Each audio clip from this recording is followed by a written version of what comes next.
If you observe carefully, you'll notice Wall Street desperately doesn't want you to know something. You've been lied to about retirement. Not misled, lied to. They tell you that you need $1.5 million, $2 million, even $3 million to retire. But I'm going to show you the actual math, and it'll make you angry when you realize how much of your life you've spent in a cubicle based on a number designed to benefit them, not you. Here's the truth. $300,000 is enough. Not for deprivation, not for living in your parents' basement eating ramen, for actual retirement with dignity, freedom, and more security than most people working 60-hour weeks will ever achieve. I'm going to prove it with numbers that don't lie, unlike financial advisors charging 1% annually to manage money you don't even need. This isn't a prediction. It's a logical consequence of understanding how money works versus how the people profiting from your confusion need you to believe it works. I've spent 40-plus years building one of the world's largest hedge funds by identifying patterns others miss. When you understand incentives, you understand behavior. Your financial advisor makes more when you have a bigger portfolio. At 1% fees, they make $3,000 annually on $300,000 or $20,000 on $2 million. Which number will they recommend? In 2023, the mutual fund industry extracted $103 billion in fees from American savers. Average actively managed funds charge 0.68% and underperform 89% of the time over 15 years. Meanwhile, Social Security's full retirement age keeps getting pushed back, 65 to 67, discussions of 70. Not because people live dramatically longer, but because the system's broke and needs you working and paying payroll taxes. Here's the mechanism. Most of what you spend isn't making your life better. It's just what you spend because you have it. I call this the expenditure illusion. You believe if you make $100,000, you need $70,000 to $80,000 in retirement. So you calculate, 4% withdrawal rule means $1.75 to $2 million saved. That's why you're still in that office at 58. But you don't need 80% of working income because 30 to 40% of current spending only exists because you're working. Think of it like a restaurant. Full service needs huge kitchen, massive staff, tons of inventory. But a focused bistro needs half the kitchen, 1/3 the staff. Your current spending is full service. Retirement is the bistro. Same quality, different overhead. Right now, 4 shifts make this the best time to retire early on less. First, remote work destroyed geography as destiny. You can live in Chattanooga or Boise, buy a house for $250,000 that cost $850,000 in Seattle. Second, healthcare is cheaper for early retirees than workers. A couple making $45,000 in retirement qualifies for subsidies, $300 to $500 monthly. Same couple earning $95,000 while working pays $1,800 monthly. Third, the tax code favors low-income, high assets. Working couple earning $85,000 pays $12,000 plus federal taxes. Retired couple with $85,000 in assets generating $35,000 in qualified dividends, 0 federal taxes. Fourth, quality living costs have collapsed. $15 Netflix beats $150 in 1990 cable. Free YouTube replaces $3,000 courses. History is an excellent teacher, and it's screaming a lesson most people refuse to hear. In 1971, Nixon killed the gold standard. Real wages peaked in 1973 and have barely budged since. A single income could buy a house and retire comfortably in 1970. By 1985, it took 2 incomes. By 2000, 2 incomes plus debt. But some people saw the pattern. During the 1970s, 2 types of families emerged. The Johnsons made $45,000 in 1975. They lived exactly to that number. $62,000 house, new cars every 4 years, Florida vacations, country club. When Jim got a raise to $55,000 in 1978, they upgraded to an $89,000 house. By 1985, making $72,000 and spending $71,500, they had $38,000 saved. The Martinez family also made $45,000 in 1975. They bought a $41,000 house in an unfashionable neighborhood, used cars. They invested $12,000 annually, over 25% of gross income. When Roberto got a raise, spending stayed at $33,000. The difference went into index funds. By 1985, while Johnson's had $38,000, Martinez had $247,000, generating $19,000 annually in dividends. By 1995, Johnson's still working with $180,000 saved. Martinez had $680,000. Roberto working 20 hours weekly by choice. Then 2008 revealed the truth. Thousands with $80,000 salaries and $12,000 in savings lost everything. No options, no leverage. They took any job at 30 to 40% pay cuts. But another group, people living on $38,000 while earning $75,000, with $280,000 to $350,000 saved, realized they didn't need to go back. Their portfolios could support their lifestyle. The crisis that destroyed one group liberated the other. Same economy, same crash, different outcomes. The difference was the gap between what they earned and what they needed. To understand how $300,000 can set you free, you need to understand three principles that the retirement industry prays you never figure out. First principle, your actual cost of living is 40 to 50% lower than you think. I'm serious. Right now, break down your monthly spending. You'll find that roughly half of it exists because you're working. Commuting costs, $400 monthly for gas, parking, tolls, work clothes and dry cleaning, $250 monthly. Expensive lunches because you're too tired to pack food, $320 monthly. Daycare because both parents work, $1,200 monthly. House cleaning service because you're too exhausted on weekends, $200 monthly. That's $2,370 monthly, or $28,440 annually, that vanishes the day you retire. You're not making a sacrifice. You're eliminating expenses that only exist to support working. Add to this the costs of living in an expensive area to be near jobs. If you're paying $3,200 monthly for housing in a job center, you can move to a great lower-cost city and pay $1,600 for equal or better quality. That's another $19,200 annually. We're already at $47,640 in annual expenses that disappear without reducing your quality of life by even 1%. If your current spending is $75,000, your retirement spending could be $27,360 while maintaining the same actual lifestyle. Most people never do this math because their financial advisor gets rich by not showing it to you. Second principle. Retiring early makes you richer, not poorer, because of something called sequence advantage. This is counterintuitive but mathematically undeniable. If you retire at 45 with $300,000 and spend $32,000 annually, you're withdrawing 10.6% yearly. Every financial advisor will tell you that's unsustainable. They're wrong. Here's why. You're not withdrawing from a dead pool of money. You're withdrawing from a living, growing asset. Year one, you take out $32,000. Your remaining $268,000 grows at 7%, becoming $286,760. Year two, you withdraw another $32,000, leaving $254,760, which grows to $272,593. By year five, you've withdrawn $160,000, but still have $241,000 in your account. Now you're 50. You work part-time for 3 years doing something you actually enjoy, earning $18,000 annually while spending $32,000. You're only drawing down $14,000 yearly from investments. By age 53, your balance has stabilized around $235,000. You stop working completely. By age 59 and a half, you can access your IRA without penalties. By age 62, you can claim reduced Social Security.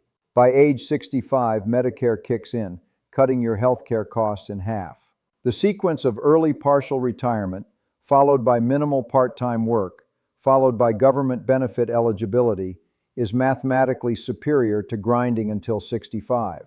But financial advisors can't tell you this because their business model requires you to accumulate the largest possible portfolio, not achieve freedom with the smallest necessary one. Third principle, the tax system rewards low income and high assets. This is the secret that rich people know and middle-class workers don't. Right now, if you're working and making $85,000 as a married couple, you're paying roughly $9,200 in federal income taxes, plus another $6,500 in payroll taxes. That's $15,700 annually going to the government. Now watch what happens when you retire. You have $300,000 invested in dividend-paying index funds and total market funds. That portfolio generates 6% annually, $18,000 in qualified dividends and long-term capital gains. You also withdraw $26,000 from your traditional IRA. Your total income is $44,000.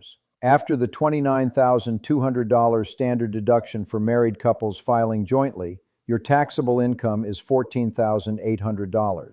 But here's the magic. Qualified dividends and long-term capital gains are taxed at 0% for couples earning under $94,050. Your actual federal tax bill is zero, not $9,200. Zero. You're living on $44,000, which after you account for payroll taxes and work expenses is equivalent to a $62,000 salary. But you're paying zero federal taxes instead of $15,700. That's an automatic 25% raise by simply changing from earned income to investment income every single year. This is legal, it's simple, and nobody in the financial industry will explain it to you because they need you to believe retirement requires massive portfolios generating massive fees. Let me tell you a story about two people I knew in the early 2000s. Both were software engineers at the same company in Austin, both earning $88,000 annually. We'll call them Michael and David. In 2003, at age 35, their lives looked identical on paper, but their mindsets were completely different. Michael did what everyone told him was smart. He bought a $420,000 house because real estate always goes up. He leased a new Audi for $520 monthly. His wife drove a leased Honda Pilot for $480 monthly. They took 2 weeks in Europe every year, $6,500 per trip. Country club membership, $450 monthly. They contributed 6% to his 401k to get the company match. Annual spending, $79,000 on an $88,000 gross income. They looked successful. They were broke. David made completely different choices. He bought a $195,000 house 15 minutes further from downtown. He drove a 2001 Honda Civic bought for $6,500 cash. His wife drove a 2003 Toyota Camry, $8,200 cash. Camping trips to Big Bend, $900 per trip. No country club. David saved 42% of his gross income, $37,000 annually into VTI and VTSAX. Annual spending, $51,000. Friends thought he was cheap. By 2008, when both were 40, Michael had $165,000 in his 401k and a $360,000 mortgage. David had $387,000 invested and a $142,000 mortgage. Then the crisis hit. Both lost their jobs in October 2008. Michael panicked. Monthly expenses, $6,600. He had maybe 4 months of savings. He took a $68,000 job in San Antonio, selling his Austin home at a $65,000 loss. Desperation. David's monthly expenses, $3,100. With $387,000 invested, even if the market crashed 40%, he had years of runway. He was patient. He spent 3 months learning Python and cloud computing, then started consulting at $125 per hour, working 15 to 20 hours weekly. First year, $52,000. Second year, $71,000. By 2013, $95,000 working 25 hours weekly on his own terms. By 2018, both men were 50. Michael was grinding, making $98,000, spending $7,800 monthly, with $485,000 saved and a $240,000 mortgage. He planned to work until 67, another 17 years. High blood pressure, 3 medications, marriage strained from financial stress. David had $740,000 invested, 0 mortgage, working 12 hours weekly by choice. Expenses, $42,000 annually, covered by $44,500 in dividend income. By 2023, at 55, Michael had $680,000 saved, owed $165,000 on his house, counting down 8 more years. 1 minor heart attack from stress. David had $1,180,000 invested, hadn't worked in 2 years, portfolio generating $71,000 annually, while spending $46,000. Same starting point, same salary. The difference was understanding that retirement is a mathematical threshold, not an age. Now let's talk about you. Pull up your bank statement. Look at your last 3 months of spending. Let's say you're 47. Combined income $105,000 gross, $180,000 saved, annual spending $72,000. You think retirement is 18 years away. Here's the truth. You could retire in 7 years at 54 with $300,000. First, identify what disappears when you stop working. Commute, $5,400 annually. Work clothes and dry cleaning, $2,400. Lunches and coffee, $3,900. After work drinks, $1,800. House cleaning, $2,600. That's $16,100 gone. You're at $55,900. Move to Knoxville or Greenville where $1,400 monthly gets equal housing versus $2,650. Save $15,000, now at $40,900. Healthcare with subsidies at low income, $4,200 versus $8,400. Save $4,200. You're at $36,700, half your current spending. Here's your 7-year path to freedom. Years 1 through 2. Cut spending from $72,000 to $45,000 while working. Bank the $27,000 difference. Max out 401k contributions, $23,000 annually if you're over 50. Investments grow from $180,000 to $285,000. Years 3 through 5. Maintain $45,000 spending, keep maxing retirement. Balance reaches $420,000. Key move: sell expensive house, buy in lower cost area for $200,000, bank the equity difference. If you have $280,000 equity, you've added $80,000 to your portfolio, now at $500,000. Years 6 through 7. Age 53, dial back to part-time, earning $45,000 while spending $36,700, drawing down just $8,000 annually. At 54, you have $485,000 invested, generating $24,000 in dividends. Need $36,700 to live, withdrawing $12,700 from principal, just 2.6% withdrawal rate. Balance after year 1, $495,950. After year 2, $505,200. Portfolio growing while retired because withdrawal rate is below growth rate. By 59.5, access IRAs penalty-free. By 62, claim Social Security, roughly $22,000 annually for a couple. By 65, Medicare eliminates $8,400 in healthcare costs. Your $485,000 at 54 becomes over $750,000 by 65 while living off it. Based on these principles, here's exactly what you need to do. I'm going to give you the specific allocation, the specific strategy, and the specific timeline. Do not deviate from this and do not listen to financial advisors who want to complicate it to justify their fees. Step 1. Asset allocation for your $300,000 portfolio. Put 40% in dividend-focused equity index funds, specifically SCHD or VYM. That's $120,000 yielding 3.4% annually, generating $4,080 in dividends. Put 25% in total U.S. market index funds, VTI or VTSAX. That's $75,000 for growth exposure. Put 15% in international developed markets, VXUS or VEA. That's $45,000 for geographic diversification. Put 10% in short-term bond index funds, BSV or VGSH. That's $30,000 for stability during market volatility. Put 10% in cash or money market funds, VMFXX or a high-yield savings account. That's $30,000 for emergencies and to cover withdrawals during market downturns. This allocation generates approximately $11,200 in annual dividends and interest. That's 3.7% yield on your total portfolio. If you need $36,000 to live, you're only withdrawing $24,800 from principal. That's an 8.3% total withdrawal rate, but only 5% comes from selling shares. This is sustainable because you'll reduce it over time. Step 2. Withdrawal strategy. Follow this sequence. First, spend dividends and interest, $11,200 automatically. Second, withdraw from cash money market bucket. Never touch equity when market is down 10% plus. Third, when market is up, rebalance by selling winners to replenish cash. Fourth, execute Roth conversions annually. Convert $20,000 to $30,000 from traditional IRA to Roth while income is low. Fifth, use tax loss harvesting when positions are down.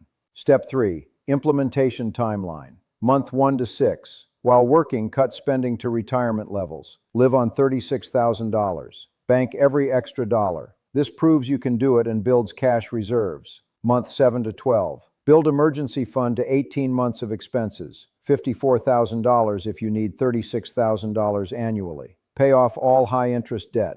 Month 13 to 18. If in expensive area, list house. Research lower-cost cities. Buy for $200,000 to $250,000 cash. Complete move. Month 19. Give notice. You have $300,000 plus invested. $54,000 cash reserves. No high-interest debt. Proven budget. You're ready. Here's what will destroy this plan. Do not retire with consumer debt. Credit cards, car loans must be paid off first. Do not keep a 1% advisor. On $300,000, that's $3,000 yearly, $132,000 over 20 years in fees and lost compounding. Do not panic sell during crashes. Your cash buffer exists for this. Do not underestimate health care. Budget $6,000 to $8,000 per person until Medicare. Do not withdraw more than 8% total in first 5 years. Sequence of returns risk is real. Prepare psychologically. Your identity is wrapped up in your job. When you retire at 52 while friends are VPs, you'll face questions. What do you do will feel uncomfortable. Your neighbors might think you got fired. Start building an identity outside work now. Develop hobbies, join communities. Practice saying, I'm financially independent until it feels natural. And understand boredom is a real risk. You'll have 50 to 60 hours weekly that work fills. Make a list of 10 things you'll do. Learn languages, build furniture, volunteer, write, create, exercise. Have a plan. Watch for these traps. Don't assume 10% returns. Use 6 to 7% real returns. Don't forget inflation. Build in 2.5 to 3% annual increases. Don't ignore part-time income options. $12,000 to $15,000 annually drops withdrawal rate from 8% to 4%. Don't let lifestyle creep back in. Don't forget longevity. Plan for 40-plus years. The path to financial independence with $300,000 isn't about deprivation. It's about clarity, understanding the difference between needs and wants, between true security and the illusion of security that comes from a large salary, between freedom and the golden handcuffs of lifestyle inflation. It's recognizing that the most expensive thing you own isn't your house or car, it's your lifestyle expectations. When you adjust those expectations to reality rather than maintaining them to match your income, everything changes. Nothing here is specific financial advice. Everyone has different circumstances, risk tolerances, and goals. Consult qualified professionals before major financial decisions. The choice is yours. I've shown you the numbers, the examples, the exact allocation and timeline. The question is whether you'll believe the math or keep believing the mythology. Look at what smart money does. Central banks diversifying reserves, pension funds shifting to income assets, ultra-high net worth families restructuring for sustainability. They know more money doesn't create security if it costs your health, relationships, and decades of finite life. The wealthiest people I've known mastered needing less, not earning more. They understood time, autonomy, and freedom are the ultimate assets, available at a much lower threshold than you've been told. That's why this channel exists. Not to sell expensive courses or manage money for fees. To share principles that actually govern wealth. Mathematics, not myths serving the financial industry. We observe signals before they're obvious. Translate economic patterns into action. Provide frameworks for thinking clearly about money in an environment designed to keep you confused and working. The $300,000 retirement math works for thousands now. People who ignored advisors, did the math, realized freedom's price tag is lower than they'd been told. If this makes sense, if you're ready to think differently, subscribe. We cover tax optimization saving $8,000 to $15,000 annually, geographic arbitrage cutting living costs 40%, Portfolio construction, maximizing income, psychology of financial independence. The path is clearer than you've been led to believe. The threshold is lower. Your $300,000 isn't a limitation. Properly managed, it's your ticket to reclaiming your time. The math works. The examples are real. Will you trust the numbers more than fear-based narratives designed to keep you working longer? The choice is yours. You know the truth now.